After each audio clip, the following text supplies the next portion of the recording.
কলকাতার আদুরে ডাকনাম যে দ্য সিটি অফ জয় সেটা কে না জানে, কিন্তু ঠিক কিভাবে এই নামকরণ হলো তা জানেন কি? নমস্কার, আমি আরণ্য, আর আজ বলবো কলকাতার দ্য সিটি অফ জয় হয়ে ওঠার পিছনে লুকিয়ে থাকা অজানা গল্প। তাহলে শুরু করা যাক।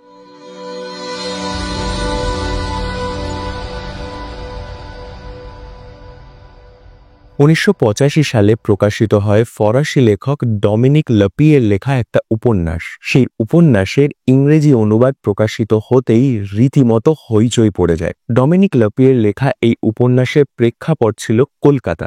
না, কলকাতা বললে অবশ্য খানিকটা ভুল হবে। কলকাতার পার্শ্ববর্তী হাওড়া স্টেশনের পিলখানা নামের একটা বস্তির মানুষের জীবনযাপনের ওপর ভিত্তি করেই আবর্তিত হয়েছিল এই উপন্যাস।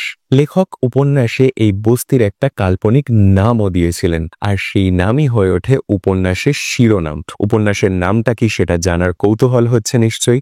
যারা ধরে ফেলেছেন তাদের বলছি আপনি পেয়েছেন, আর যারা নামটা শোনার অপেক্ষায় আছেন তাদের বলছি একটু ধৈর্য ধরুন প্লিজ। কন্টেন্ট ক্রিয়েটর হয়েছি যখন, উপন্যাসের কন্টেন্টটা কি সেটা আগে বলি। 80-র দশকে লেখা হলেও ব্রিটিশ অধীনস্থ ভারতের কথাই এই বইতে ধরা পড়েছে। কলকাতা তখন ব্রিটিশ সাম্রাজ্যের রাজধানী। সামাজিক বৈষম্যের সঙ্গে তখন দৈনন্দিন নির্যাতনের শিকার হতে হতো হাওড়ার এই বস্তির মানুষদের। পাশাপাশি ছিল কুষ্ঠের প্রকোপ, শারীরিক যন্ত্রণার সঙ্গে ক্রমাগত অবহেলা আর অস্পৃশ্যতা মানসিকভাবে বিপর্যস্ত করে ফেলেছিল কুষ্ঠরোগীদের। সমাজের এই অন্ধকার জগৎকেই তার লেখায় ফুটিয়ে তুলেছিলেন লাপিয়ের, খানিকটা ব্যঙ্গের সুরেই। এবার লেখার গুণমানের জন্যেই হোক বা ওয়েস্টার্ন কান্ট্রি ভারতের দুর্দশার গল্প পড়ে সুখ পাওয়ার কারণেই হোক, বহু বছর ধরে বেস্ট সেলিং নভেলের তালিকায় শীর্ষস্থান ধরে রেখেছিল এই উপন্যাস।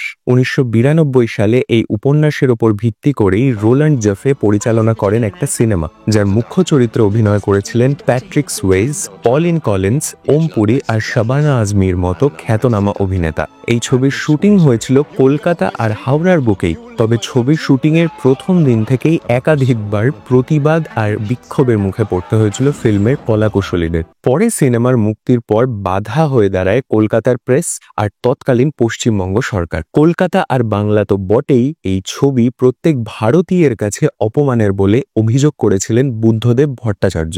এবার নামটা বলে ফেলি তাহলে। 1985 সালে প্রকাশিত হয় ফরাসি লেখক ডমিনিক লাপিয়ের লেখা উপন্যাস, যার নাম ছিল লা সিতে দে লা জয়, যার ইংরেজি অনুবাদের নাম ছিল দ্য সিটি অফ জয়। এখান থেকেই বাঙালির প্রিয় শহর পায় তার ডাকনাম।